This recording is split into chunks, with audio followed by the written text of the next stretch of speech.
Assalamualaikum and good day everyone.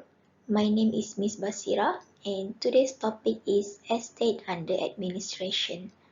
These learning materials are prepared by referring to Chapter 8 of your textbook and also Section 64 of Income Tax Act 1967. Alright, let's get started. At the end of this chapter, you should be able to first apportion the income between the deceased person and the executor. Given an income, for example, business income, you need to identify and allocate them to whom they belong. Secondly, we are going to cover on the domicile status of the deceased, and what more important is, you should be able to explain or discuss the implications of this domicile status on the tax liabilities of the executors. Last but not least, after we have learned on how to allocate the income and how to treat the relevant expenses, the ultimate objective of this topic is for you to be able to compute income tax liability for the deceased as well as for the executors. Okay, as for the introductions, an individual cannot escape from paying income tax even when he or she has passed away. So, dah meninggal pun, kalau masih ada lagi income, you are still subjected to income tax. Where a deceased person leave a will, the one authorized to deal with his affairs, including the settlement of all outstanding income tax, will known as executors or administrator. Similarly, kalau seseorang tu meninggal dan dia tidak melantik sesiapa sebagai dia punya executors or administrator, the executors will be authorized by the court. Jadi, mahkamah yang akan menentukan siapa yang akan jadi pentadbir in a situation where a deceased doesn't leave a will. Next, kita nak tengok berkenaan dengan estate. Estate ni maksud dia apa? The wealth that a person beneficially own at the time of his or her death. Yang ni lah yang dinamakan sebagai estate. Sebab tu kalau kita tengok topik ni tajuk dia Estate Under Administration. Executor administering the estate of the deceased person. The executor's duties includes the settlement of any debts. Dia kena settlekan semua hutang yang ditinggalkan oleh si mati. Payment of income tax, bayarkan tax bagi pihak si mati. And last one, to distribute the residue of estates to the beneficiaries. Sekiranya masih ada lagi peninggalan pendapatan, lepas dah bayar hutang, bayar cukai, ada lagi lebihan pendapatan, executors akan agihkan kepada waris. So, who is the executors? Section 2 of ITA 1967 define the executors as administrator or other person administering the estate of a deceased person. Executors ataupun dalam bahasa Melayu dia pentadbir is assessable and chargeable to tax on the income of the estate where tax is payable by the executors out of the estate. Bila kita dilantik sebagai executors, we have to manage the tax on the income from the estate dan kena bayar juga cukai, tapi you do not need to worry sebab you bayar cukai tu menggunakan income from the estate. not from your own money. Second question here is, what are the responsibilities of an executors? Menjadi seorang pentadbir, it comes with a set of responsibilities.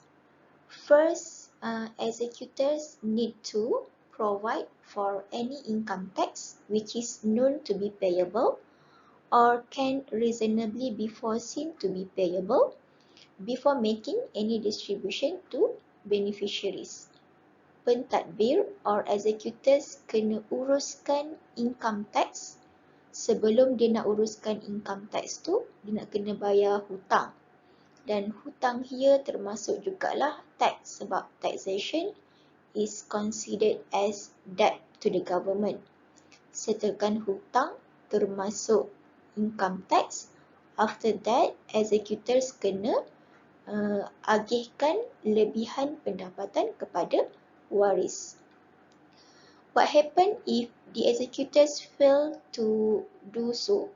Dia tak penuhi dia punya amanah sebagai seorang pentadbir tu. Failure to do so will render an executors to jointly and severally liable to pay a penalty. So dia kena bayar penalty. Berapa banyak? Penalty equals to the amount of tax payable. Penalty sahaja nilai dia sama banyak dengan cukai yang executors tak bayar tadi tu. So for example, income tax payable untuk estate sepatutnya 10,000. Tapi executors tak bayar, so executors is liable to a penalty. Nilai dia sama banyaklah 10,000. 10,000 income tax plus lagi 10,000 sebagai penalty. Next, let's look at the basis of assessment for an executors. Bila pentadbir ni nak kena uruskan cukai bagi pihak si mati? So, dia punya jawapan is, where an individual dies, orang tu meninggal, executors is assessable and chargeable to tax on the basis year in which the deceased died. Pada tahun orang tu meninggal. So tahun tu lah executors kena uruskan. Maybe income yang ada dekat estate tu ada lagi dibawa sampai ke tahun-tahun depan. So executors is also chargeable for the next succeeding basis year. So tahun-tahun depan sampailah dah tak ada income from the estate. There is also a situation where the executors is also need to assess and chargeable to tax for the previous years. Tahun sebelum deceased person tu meninggal, dia tak settlekan dia punya income tax. So executors ambil alih tugas dia since deceased dah meninggal. Executors juga kena check balik the previous years before this, ada tak lagi income tax yang outstanding. Okay. Jadinya kalau you tengok kat sini lama jugalah administration period of an executors. By rights, kalau kita tengok dalam Income Tax Act, the period of administration for an executors akan commence, dia akan starts on the date of death. Okay, dia bermula pada hari kematian sampailah the date of last distribution of asset to the beneficiaries. So dia akan bermula daripada date of death, DOD, sampailah hari date of distribution kepada waris. Hari orang tu meninggal, dilantik sebagai executors, itulah hari pertama dia menjadi executors. Lepas tu dia uruskan settle all the debts, settle all the tax. Lepas tu ada lagi residu, buat distribution kepada waris. habis semua this process, so hari itulah juga akan jadi end date of administration for executors. Sepanjang tempoh ni, during this period, executors would continue liable for the income tax liability on any income derived from Malaysia on behalf of the deceased person.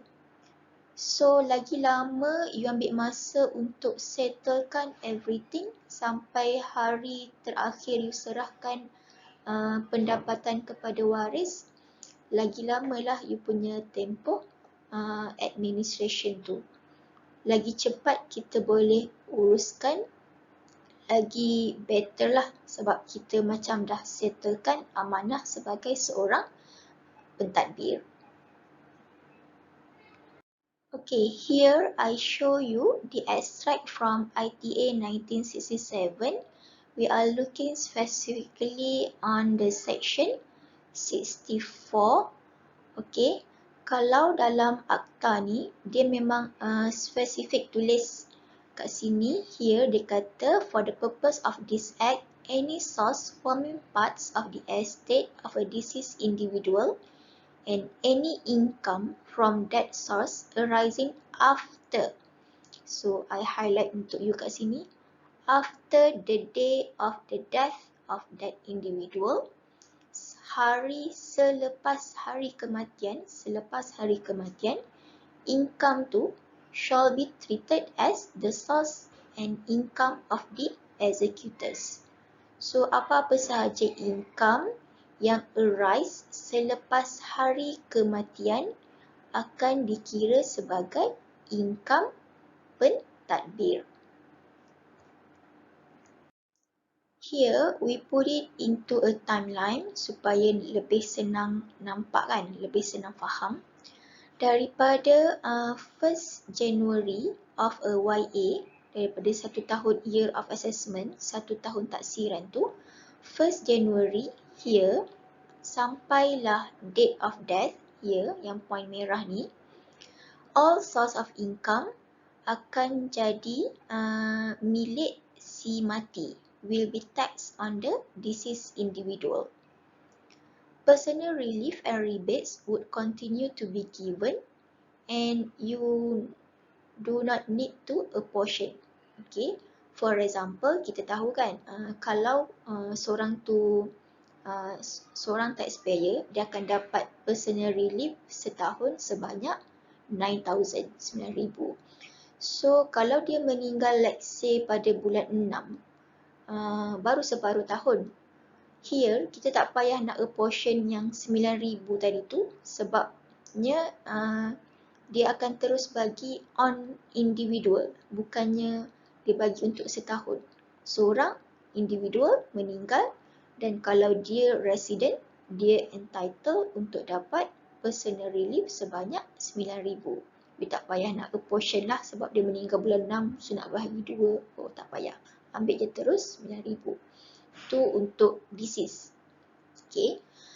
Second point here, kita akan start balik daripada date of death here sampailah 31st December of that YA. Orang tu dah meninggal kan? So, ada lagi income yang arise after that, selepas tarikh kematian, dia akan tax on the executors. So, kita akan ada 2 kolom lah. Satu kolom untuk deceased individual, another column for executors.